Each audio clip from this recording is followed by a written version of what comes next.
Hello student, today I am going to discuss about one more important recent case law of Supreme Court and the topic is about master of roster. So before explaining the recent case law, I just want to give you about the meaning of master of roster. What is the meaning of master of roster? So we are very much aware of that कि whenever Supreme Court collegium system, as we know there is a collegium system, and whenever there are various kinds of subject matter dispute comes to the Supreme Court of India, there is the one administrative function of the Chief Justice of Supreme Court as well as administrative function of the Chief Justice of High Court. The administrative function of the Chief Justice of Supreme Court as well as High Court is to delegate or transfer the matter in various branches of the courts.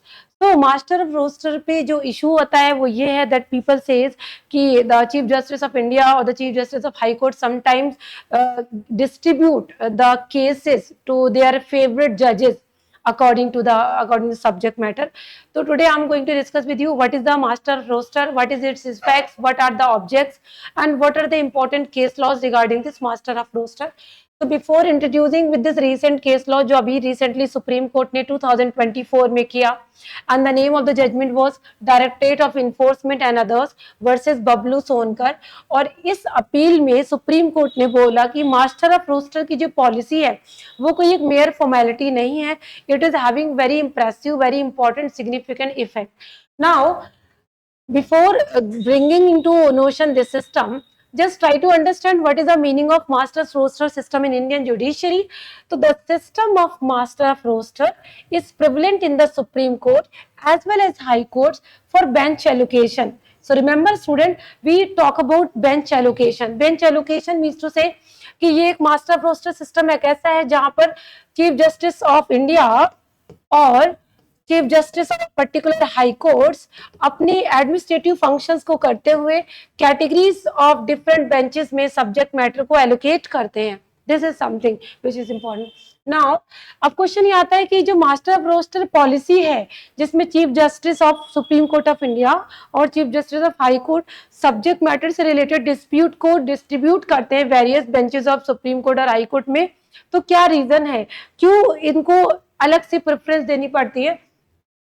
तो इसको थोड़ा समझिएगा आप कि क्या purpose है. Basically जो purpose है categorization of various branches, that is for smooth functioning of the resolution.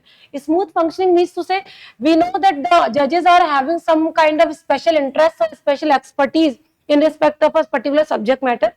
Suppose there is one Supreme Court judge who is having very skill and expertise to decide the matter related to mercantile dispute.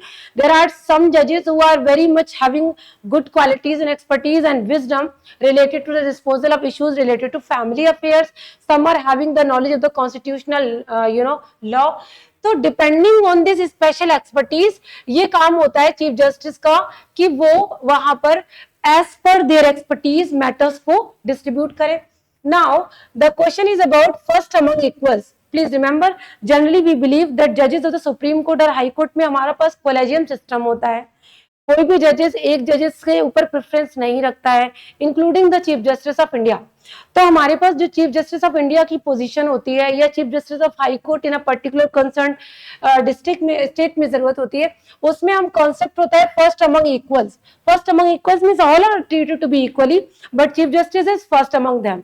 लेकिन when we talk about the administrative functions and administrative functions में chief justice के पास एक extra ordinary power होता है. यही extra ordinary power उसको all the जजेस से सेपरेट करता है.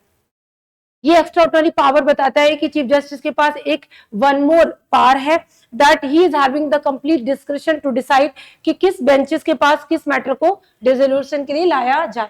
तो मैटर ऑफ कंट्रोवर्सी हमेशा यही रहती है दैट द जजेस adopt the policy of pick and choose, and that is what sometimes it's happened, the matter doesn't come to the judges who are actually having expertise in that matter. तो यहाँ पर जो roster system है actual में as I said की purpose यही है कि हम स्मूथ फंक्शनिंग कराएंगे, एक्सपर्टीज यूज करेंगे.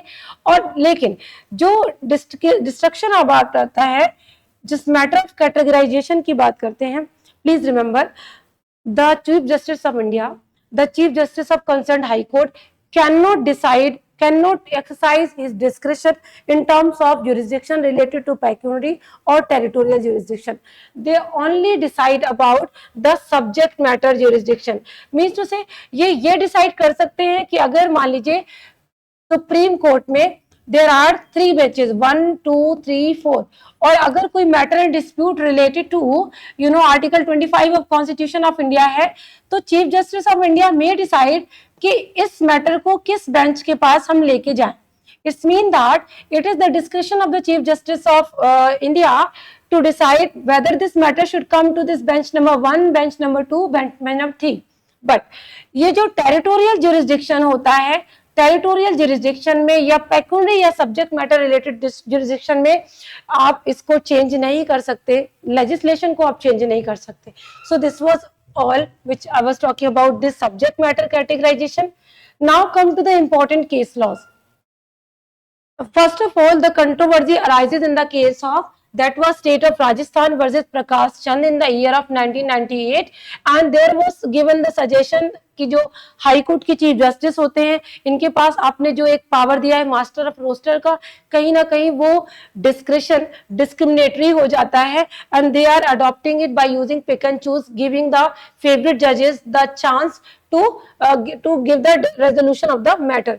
यहाँ पर इस जजमेंट में सुप्रीम कोर्ट के पास जब ये मैटर आया तो उन्होंने बोला जजेस can not pick and choose any case pending in the high court and against the same himself for the disposal without appropriate order.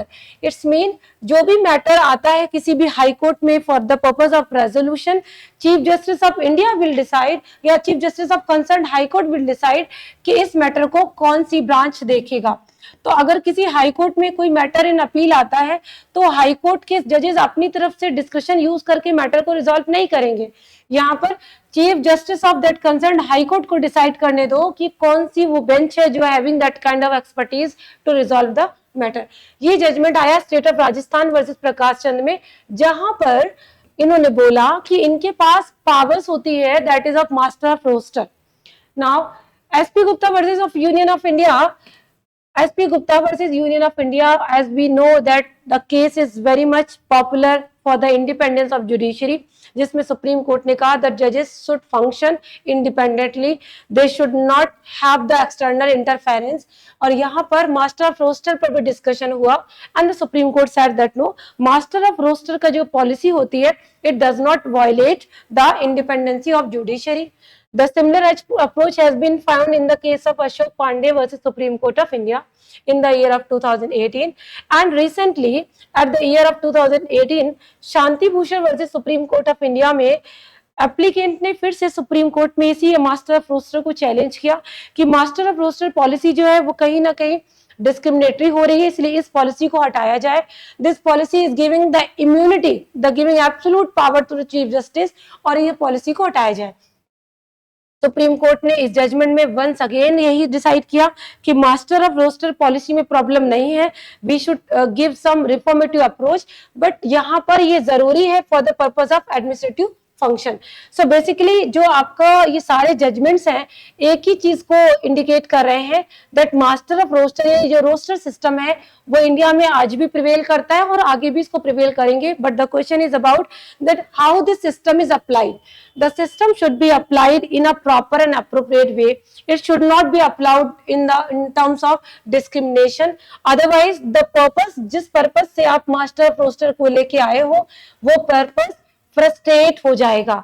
The purpose for the master of roster is to provide you the better, smooth and expertise benches to decide the particular specific matter. तो इसी चीज को लेके ये judgement है, जिस judgement में supreme court ने कहा कि मास्टर ऑफ रोस्टर की जो पॉलिसी है वो कोई एक सिंपल फॉर्मेलिटी नहीं है.